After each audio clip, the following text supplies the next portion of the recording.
آج کل ہماری عورتوں نے جنات سے جنسی تعلقات پیدا کر لیے ہیں، جبکہ ہمارے آدمیوں نے ان کی عورتوں کے ساتھ یہ کام کر رکھا ہے۔ میرا سوال یہ ہے کہ ان کے تعلقات سے نسل آگے بڑھ سکتی ہے، اور کیا جنات کا نکاح ہماری شریعت میں جائز ہے؟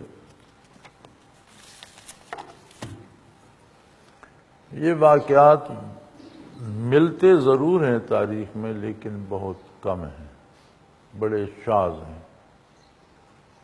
بعض مفسرین نے ملکہ سبا کے بارے بھی یہ لکھا ہے کہ ان کی والدہ ایک جنی عورت تھی، اور اس رشتے سے ان کی جنات بھی، چونکہ ان کی نواسی تھی، مدد کیا کرتے تھے جنگوں میں یا دوسرے امور میں، جنات بھی ان کی مدد کیا کرتے تھے، اور ان کی لشکر بہت طاقتور تھا۔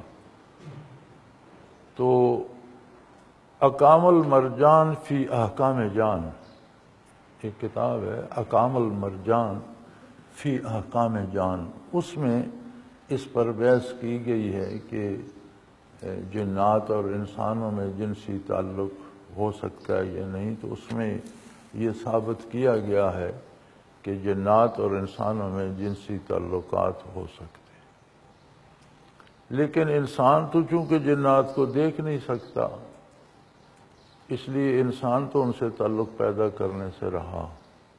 ہاں، جنات کے مرد عورتوں سے جنسی تعلق پیدا کر لیتے ہیں، جنات کی عورتیں بعض مردوں سے جنسی تعلق پیدا کر لیتی ہیں۔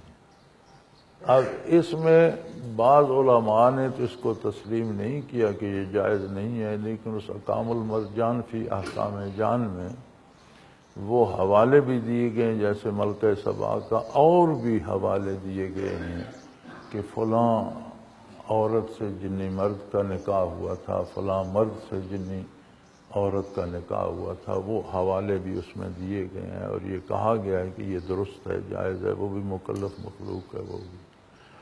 لیکن فرق یہ ہے کہ جنات انسانوں کو دیکھ سکتے ہیں، انسان، اور ہر عورت کو جس کو جن پکڑتا ہو، یہ ضروری نہیں کہ اس کے ساتھ اس کا جنسی تعلق ہو، یہ ضروری نہیں ہے کہ جس بچی کو یا جس خاتون کو کسی جن پکڑتا ہے اس کے ساتھ اس کا جنسی، یہ ضروری نہیں ہے۔ ہاں، بعض کے ساتھ ایسا ہوتا ہے، اور بعض ایسے بھی یہاں کیسز آتے ہیں ہمارے پاس، ایسی بچیاں بھی آتی ہیں جن کو ویسے نہیں پکڑتے اور کچھ نہیں کہتے، لیکن جنسی تعلق ان کے ساتھ رکھتے ہیں۔ تو ہمارے پاس تو اس کا ایک ہی علاج ہے، ہم کہتے ہیں اللہ اللہ کرو اور ہفتہ بھر دارالعرفان میں رہو، تو اتنی قوت لطائف میں آ جائے گی کہ پھر جن نہیں آ سکے گا، تو اللہ کرتا ہے ٹھیک ہو جاتے ہیں۔ کیونکہ جنات میں یہ استعداد معرفت الہی کی صرف انسان کو دی گئی ہے، جنات کو نہیں دی گئی۔ تو جنات کے سینے میں دل تو ہے، لطیفہ قلب نہیں ہے، وہ جو استعداد ہے معرفت باری کی وہ ان کے پاس نہیں ہے۔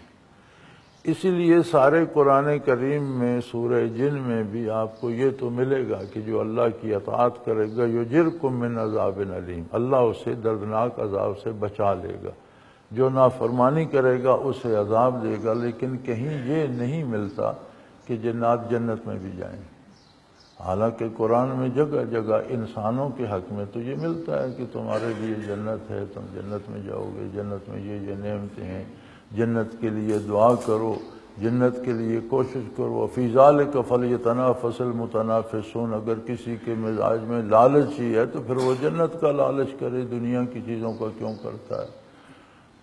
تو ترغیب دی گئی ہے۔ لیکن جنات کے لیے جہاں جنات کا تذکرہ آتا ہے تو وہاں یہ آتا ہے کہ جو اطاعت کرے گا اللہ اسے عذاب سے بچا لے گا، اور جو نافرمانی کرے گا وہ سزا بھگتے گا۔ جنت کا ذکر نہیں آتا۔ ایک جگہ سورہ رحمان میں آیہ کریمہ لم یطمثہن انس قبلہم ولا جان، کہ جنت کی حوروں کو، جس جنتی کو وہ ملیں گی، اس سے پہلے نہ کسی انسان نے مس کیا ہے نہ کسی جن نے۔ پر اس پر مفسرین کرام یہ فرماتے ہیں کہ یہ باعتبار دنیا کے کہا گیا ہے، چونکہ یہ آیت دنیا میں نازل ہوئی ہے، اور دنیا میں بعض خواتین کو جنات مس کر لیتے ہیں، تو اس اعتبار سے کہا گیا ہے کہ یہ جو حوریں ہیں یہ انسانوں سے بھی جنات سے بھی محفوظ ہیں، کسی نے انہیں مس بھی نہیں کیا، اسی کے لیے ہوں گی جس کو اللہ کریم عطا فرمائیں گے۔ تو یہ اعتبار دنیا کے، چونکہ دنیا میں عورتوں کو مس کر لیتے ہیں، گرفت کر لیتے ہیں، تو جنت کی حوروں کے بارے میں اعتبار دنیا فرمایا گیا کہ اس طرح دنیا میں عورتوں کو صرف مرد نہیں جن بھی مس کر لیتے ہیں، انہیں کسی نے مس نہیں کیا۔ تو یہ اس پہ دلالت نہیں کرتی کہ جن جنت میں جائیں، چونکہ جنت میں جانے کے لیے وہ استعداد جو باطنی انسان کو لطائف کی صورت میں عطا ہوئی ہے۔ حضرت مجدد رحمۃ اللہ تعالی علیہ کے مکتوبات میں ہے کہ انسان 10 چیزوں کا ہے، خمیر ہے انسان کا، 10 چیزیں ہیں اس میں، آگ، مٹی، ہوا، پانی، اور ان کے ملنے سے نفس بن گیا، 5 یہ ہیں۔ لیکن قلب، روح، سری، خفی اور اخفا، یہ 5 لطائف عالم امر کے بھی اس کے خمیر میں شامل ہیں۔ تو یہ 10 چیزوں کا مرکب ہے انسان۔ تو یہ چیزیں جنات کے مرکب میں نہیں ہیں، لہذا انوارات جو معرفت الہی کے ہیں یا لطائف کے ہیں یا مراقبات کے ہیں، انہیں جنات برداشت نہیں کرتے۔ میرے ساتھ بڑے بڑے واقعات جنات کے پیش آیا، میں نے کبھی نہ کوئی دم کیا ہے نہ درود کیا ہے، بلکہ جھڑک دیتا ہوں چلے جاتے ہیں، بھاگ جاتا، پھر کبھی آتے بھی نہیں۔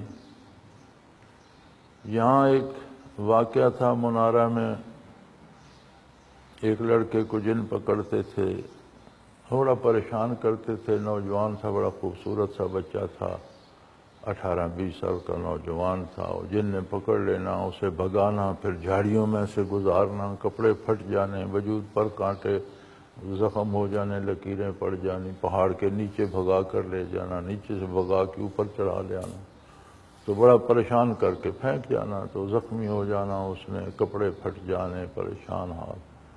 تو اس کا والد میرے پاس لے آیا اسے، میں نے اسے کہا یار ایسا کرو، 2-4 دن یہاں میرے ساتھ رہو اور نمازیں پڑھو اور ذکر کرو۔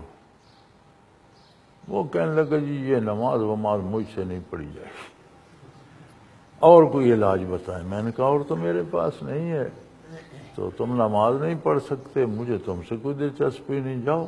چلا گیا۔ وہ پھر اس کا والد آ گیا کہ آپ نے تو اسے بھگا دیا۔ میں نے کہا میں نے نہیں بھگایا، وہ خود بھاگ گیا۔ وہ کہتا ہے مجھ سے